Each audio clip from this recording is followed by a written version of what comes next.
Patuloy na nagbibigay serbisyo. Pag-asa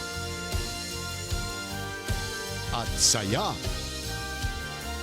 GMA Regional TV. Kapuso ng bawat Pilipino.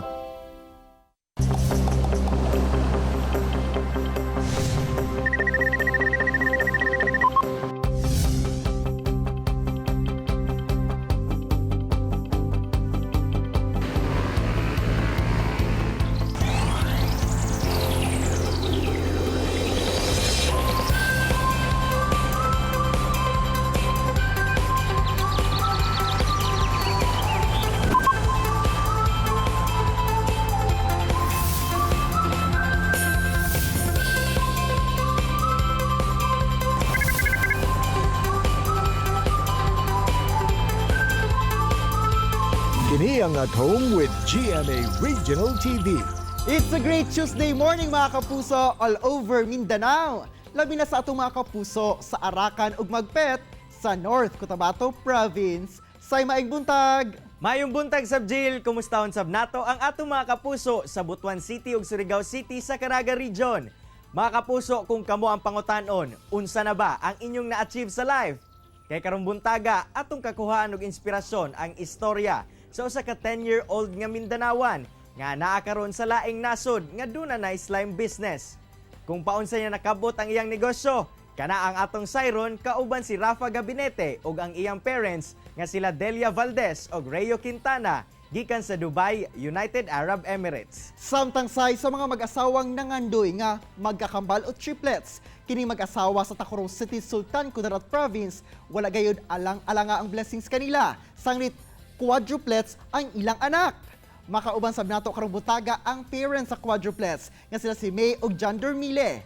Ato sab kamustahon ang ilang quadruplets. Ug sa Best Talk, makauban Attorney Resi si Kapusong Bianca Umali.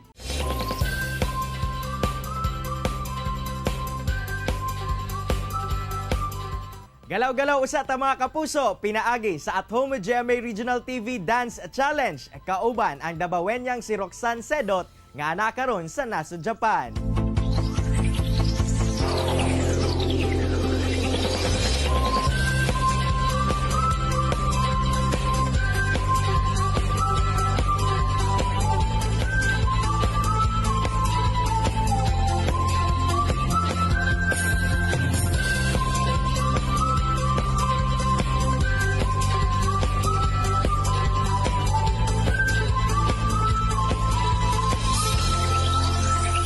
Grabe, hataw kung hataw si Roxanne. Daghang salamat kapuso. Ug aron makita sab sa tibuok Mindanao ang inyo At Home with GMA Regional TV Dance Challenge video, isend lang kini sa Facebook page sa At Home with GMA Regional TV.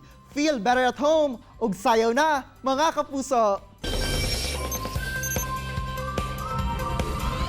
Mga kapuso, sumala pa sa mga ginikanan nga dili gayud lalim ang pag-atiman og baby. Apan, unsa na lang kaha kung ay imuhang baby, dili lamang usa, duha, tulo, kung dili upat o quadruplets pa. What a blessing mga kapuso, no? Ato makauban karong buntaga ang mag-asawang sila May ug John Dormile nga gigrasyahan og quadruplets. Ma'am May ug Sir John, maayong buntag ug dayon sa At Home with GMA Regional TV. Kamusta? Maayong buntag, Argil. Maayong buntag, mga kapuso sa Mindanao. Salamat sa pag-invite sa among Mayong buntag, Kapuso, Mindanao. Ma'am ug Sir, unang-una, kumustahon sab nato syempre ang quadruplets ug pila na ba sila kabulan karon? Kaluyan sa Ginoo karon nga kuan na sila 5 months sobra na, almost 6 months na.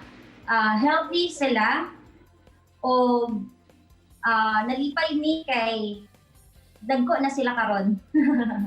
Good to hear that, no? Maybe know kung unsa ang pangalan sa quadruplets. Okay, ang first sa quadruplets, ang name is Mikkel Johan. Ang second is Jabril Ernst. And then third is Raphael Berge. And then the fourth is Uriel Christian. Ang first name nila is gikan sa mga archangels. And then ang second name is gikan sa mga lolo and lolas nila. Mamay og Sir John, kay lagi upat sila. Paunsa ba ninyo sila ma-distinguish from each other? O unsa ba ang inyong timailhan kanila? Tinuod lang RJ, katong naa pa sila sa hospital, maglisod gid og distinguish sa ilaha.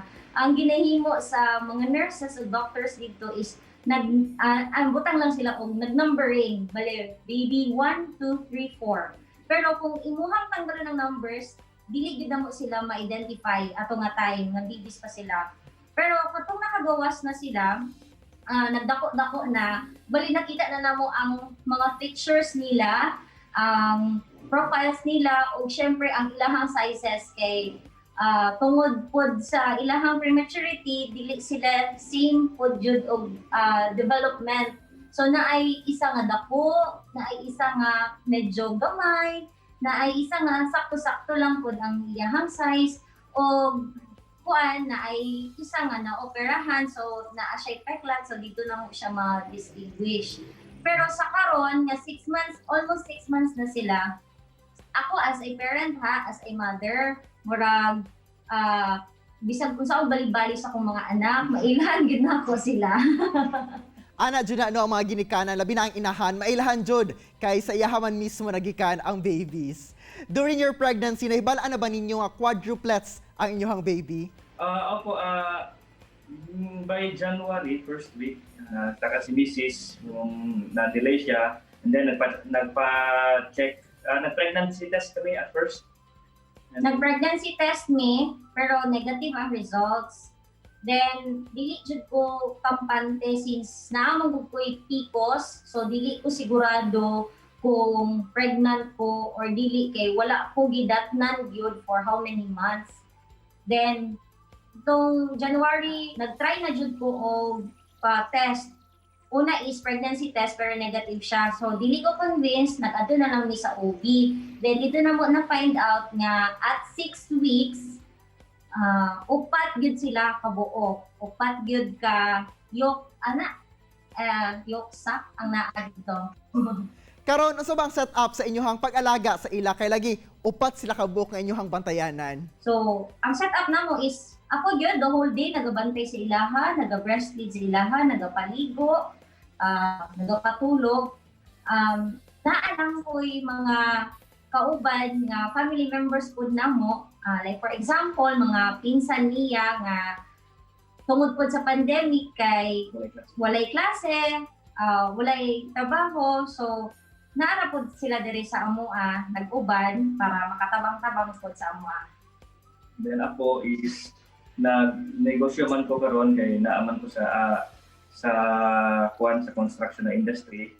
And then ginagamit yung pagka-apple ko para muadto ko sa Davao, sa Pulong-Ulog, sa Jensan kay nagsigimig pangayo og donor sa breast milk. So meaning ma'am ug sir, ang other 2 babies dito na sila sa breast milk nga gidonate sa uban pod nga mga mommies. Yes, sir. Opo. Mawagid na siya ang setup namo. Bali, ako kung kinsa ang unang makapangayo sa ilahang upat, mauto ang ako ang i-breastfeed. And then, kung sabay-sabay sila, ang katong dili na ko makaya pa breastfeed, ang amo ang ginahatag is breast milk gihapon, pero through bottle feeding na siya.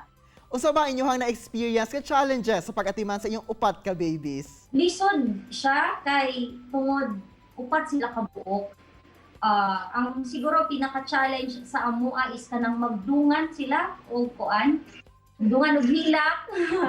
Kaya lisod din na siya kay kita mura og nahimo man ta nga tao nga makabantay ta og isa, duha kaya. Pero ang upat kung kami lang duha mag-asawa lisod. Og ang isa pod ka challenge is ang amo ang dedication man good nga para mapainom sa ilaha is pure breast milk yun. So mo nang isa ka very challenging jud kayo sa ako ang part as a mother, no? Kay dili sa tanang panahon wala ko stress, so dili sa tanang panahon daghan ko og gatas. Tapos sa upat nila dili na ko makaya provide ang ilahang demand. Very challenging nga ako ang husband, kailangan pagid mo gawas para mangita, mangayo o breast milk sa ubang mommies na blessed pud kaayo. O as early as now, naana ba mo'y nakita nga ikaliwatan nila sa inyong mag-asawa? Siguro ako, makita na ako sa mga baby pictures, naa sila resemblance no sa kuang husband, murag iyaha gyud tanan og daghan pud nagsulti ubang tao nga iya kanawong daw niya, so surrender na lang ko, sige na lang. Ang kutis lang iyang nakuha. Butiyon man siya, iyang kutis na nakuha. Unsa ba inyong wish karong New Year alang sa inyong mga babies? Wala mi lain nga i-wish para sa ilaha this coming year. Nga unta, magpadayon lang sila sa pag-grow nga healthy o hopefully ma-provide gid na mo ang ilahang mga panginahanglan sa mga umaabot na tuig kay dili gid lalim magbuhi ka o upat ka anak at the same time. So sa pagkakaroon pa lang daan no nga babies pa sila. So tanan jud na mo nga panginahanglan nila. So times 4 gid tanan, from diapers to vitamins. So dili gyud siya lalim. So amo lang i-wish na this coming 2021 nga unta maging prosperous sa amuan, nga ma-provide na mo ang mga panginahanglan sa amuang mga anak. Ikaw sa imong wish? Ang wish na matupad ang iyang wish. Alright, daghan kay salamat Ma'am May ug Sir John sa pag-share sa inyong istorya sa itong mga kapusong Mindanawan, ug keep safe ug God bless pod sa Dormile Quadruplets. Daghang salamat Argil og sa mga kapuso Mindanao. Daghang salamat. Chilak sa mga kapuso, mubalik pa ang At Home with GMA Regional TV. Kini ang At Home with GMA Regional TV. Mga kapuso, best talk time na kauban si Attorney Resi Rizada. Resi! Daghang salamat, Argel! Maayong buntag mga kapuso ug welcome to Bistalk. Karong buntaga makauban nato pag-usab si kapuso actress ug usa sa mga legal wives sa upcoming GMA teleserye. Walay lain pa kundi si kapusong Bianca Umali. Maayong buntag Bianca and welcome back sa At Home with GMA Regional TV. How are you? I'm great. I'm happy. Kamusta? Hello po sa inyong lahat. Ayan, babatiin ka namin. Happy New Year! How are you Happy able New Year! How are you able to welcome your 2021? Happy, full of positivity, and exciting. Syempre, despite all the challenges brought by 2020, what are you looking forward naman to accomplish this year? Of course, marami. More blessings and more projects to accomplish and to finally share with everyone. Ayun. Ayun. Yun nga, kaya I was about to say na talagang full of energy and full of optimism ka ngayon, Bianca. Lalo Yes. na at malapit ka na namin mapanood sa bagong or upcoming GMA series natin na Legal Wives. How are you Yes. excited for this project?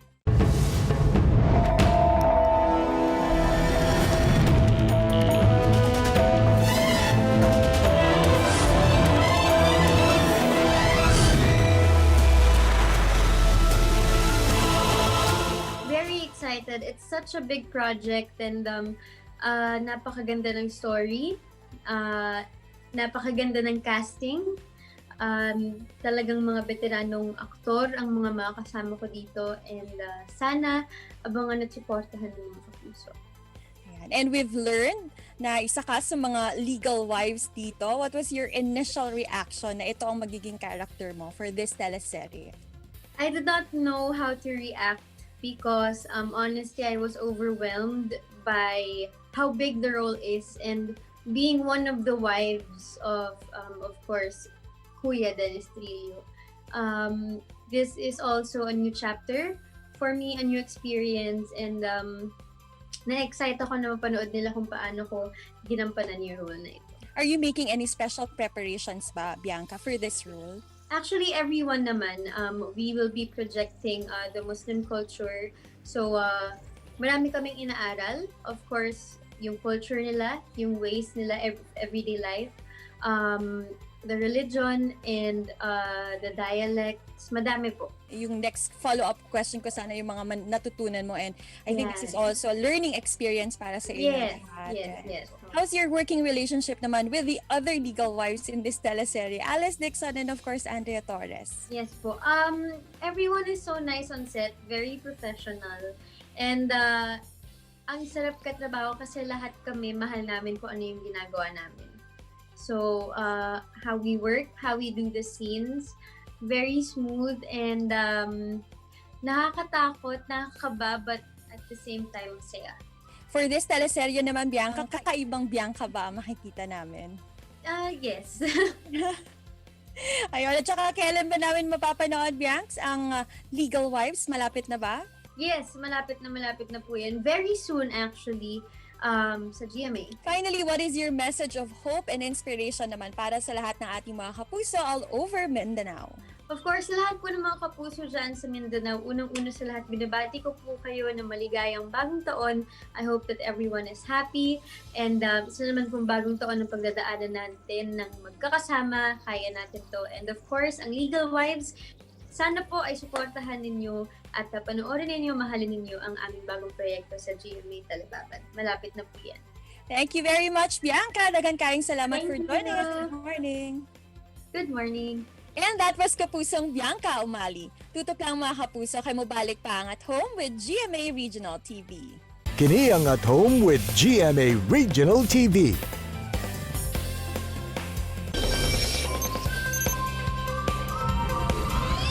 Mga kapuso, usa ka 10-year-old nga proudly Pinay ang agaw atensyon karon sa gawas sa nasod. Sanglit sa iyang murang edad, usa na siya ka CEO sa usa ka slime company nga naka-base sa Dubai, United Arab Emirates.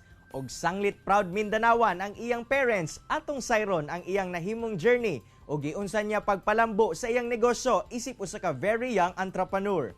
Atong makauban si Mami Delia Valdez, Daddy Rayo Quintana ug si Rafael Daniela Valdez Gabinete o mas iladong si Rafa.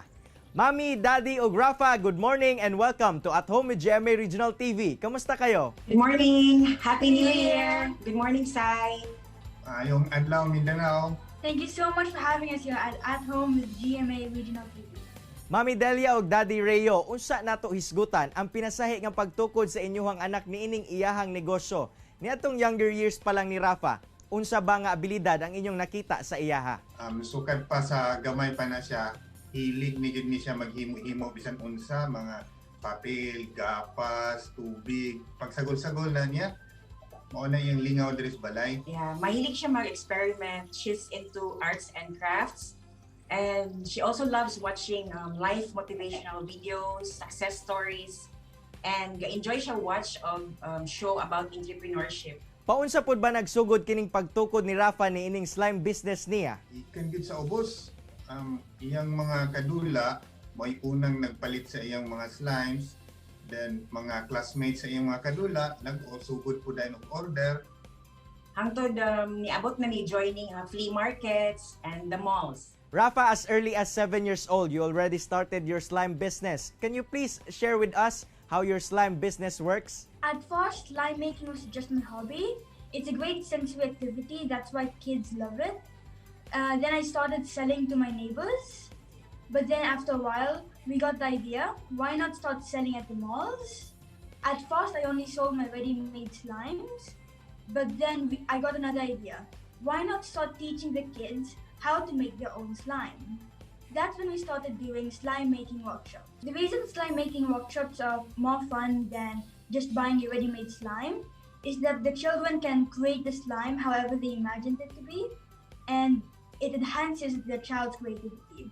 From then on, we got lots of slime party bookings every weekend, and even schools and corporate events inviting us to teach students and even sometimes adults how to make slime. Rafa, how does it feel like to manage your own business at a very young age? It feels very fulfilling knowing that I managed to own my business at a young age, and I feel accomplished and proud of myself.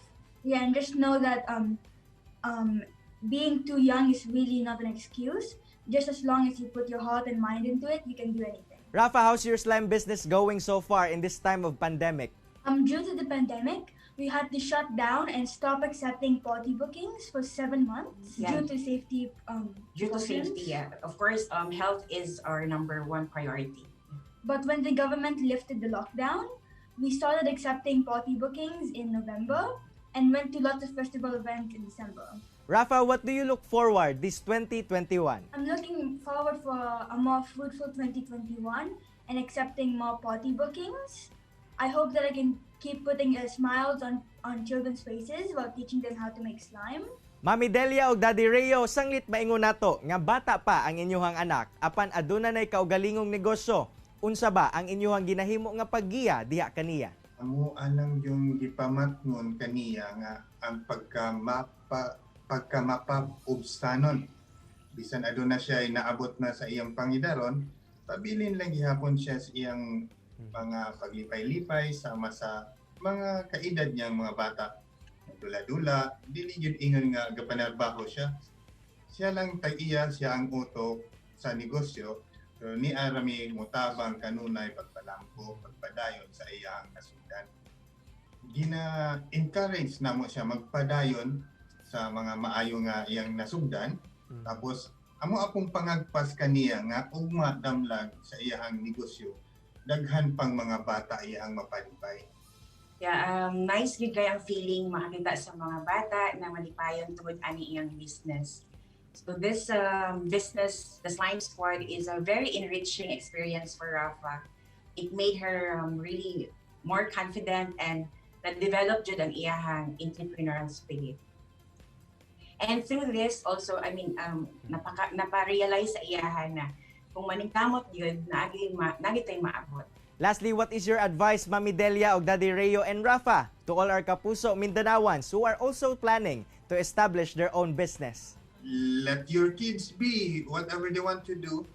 Maayo nga sa ilang pangidaron karon, naana sila'y kanang kaugalingon nilang gusto magbuhat, suportado sa ginikanan, kay gamay ramang nga panahon ang ilang pagkahimo nga bata. Later on, mag-eskwela, manarbaho na sila para sa tua, pero maayo nga ang ilahang pundasyon ang katong malipayon sila.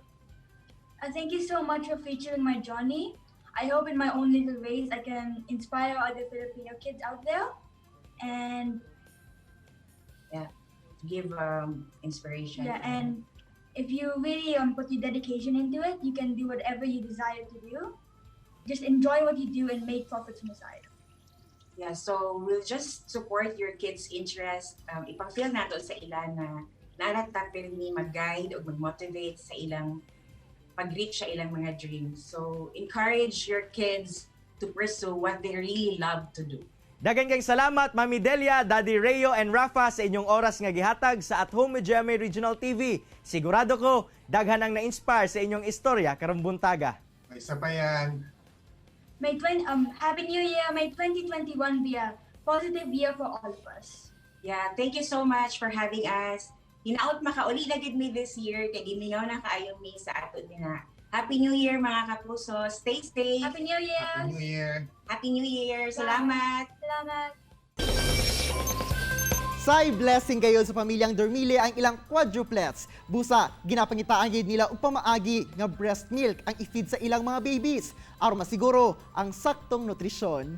Samtang Jill pinaagi sa iyang kaugalingong negosyo, matagan og maayong kaugmaon sa mga ginikanan nga sila Delia Valdez ug Rayo Quintana, ang ilang anak nga si Rafa Gabinete. Inoon, ginasiguro sab nila nga ma-enjoy gyapon ni Rafa ang iyang childhood. Sayong mga kapuso, excited na sab si Kapusong Bianca Umali nga ipalabas sa inyong kapusong istasyon ang upcoming teleserye nga Legal Wives, diin usa siya sa mga bida. Busa, dungan nato ng atangan mga kapuso. Mga kapuso, unta na-inspire og nakakaton kamo sa gi-share sa to mga bisita karong buntaga. Sama na lang sa panultihon ni Anthony Brandt nga other things may change us, but we start and end with the family. Mga kapuso, makita pagbalik ang atong episode pinagi sa pagbisita sa www.gmaregionaltv.com. Huwag kayo kalimot, mag-subscribe sa official YouTube channel sa GMA Regional TV. See you tomorrow mga kapuso, ug always remember that God is good all the time. Ayaw sab kalimot sa pag-smile. Amping! Stay safe and healthy mga kapuso. Ako si Cyril Chavez. Kinisab si Argil Relator. Buong puso para sa kapuso.